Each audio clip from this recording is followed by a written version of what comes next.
అందరికీ అండ్ ముందుగా వినాయకుడికి నమస్కారం చేస్తున్నాం. విషయం ఏంటంటే మేము ఎంజేపీ స్తంభంపల్లి స్కూల్లో నేను పీఈటీగా పనిచేస్తూ పిల్లలందరూ కూడా మా స్టాఫ్ కూడా అందరు కూడా ఉన్నారు. సో మేము మట్టి గణపతిని ఏర్పాటు చేయడం జరిగింది స్కూల్లో. ఎందుకు మట్టి గణపతి అంటే పర్యావరణ పరిరక్షణ కాపాడడం కోసం మట్టి గణపతిని ఏర్పాటు చేయడం జరిగింది.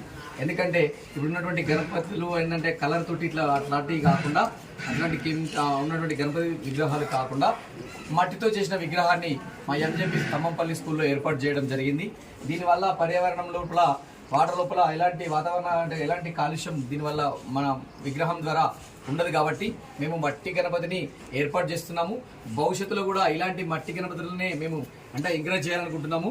అలాగే మా పిల్లలందరూ కూడా ఒక చిన్న విజ్ఞప్తి, భవిష్యత్తులో మీరు పెట్టే గణపతులు అన్నీ కూడా గణపతి దేవుళ్ళు విగ్రహాలు అన్నీ కూడా మట్టి గణపతి ఉండాలని కోరుకుంటూ మీ అందరికీ మంచి సలహా ఇస్తున్నాను. సో ఈ అందరికీ మా ఎంజేపీ స్తంభంపల్లి పిల్లలు కూడా అంటున్నారు, సార్ 18 ఫీట్ల గణపతి 20 ఫీట్ల గణపతి పెద్ద పెద్ద గణపతులు పెడదామని.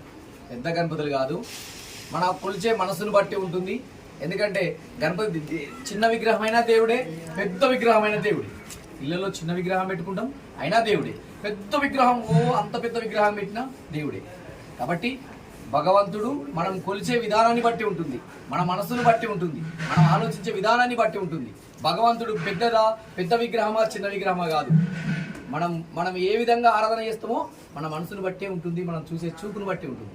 అంతేగాని విగ్రహం పెద్దది చిన్నదని కాదు. సో అందుకని భగవంతుడు భవిష్యత్తులో కూడా మీ అందరూ మంచిగా పాస్ అయ్యి గొప్ప స్థాయిలో ఉండి ఇలాంటి మట్టి విగ్రహాలు ఏర్పాటు చేయాలని మా స్టూడెంట్స్ అందరికీ వేడుకుంటున్నాను. Thank you very much.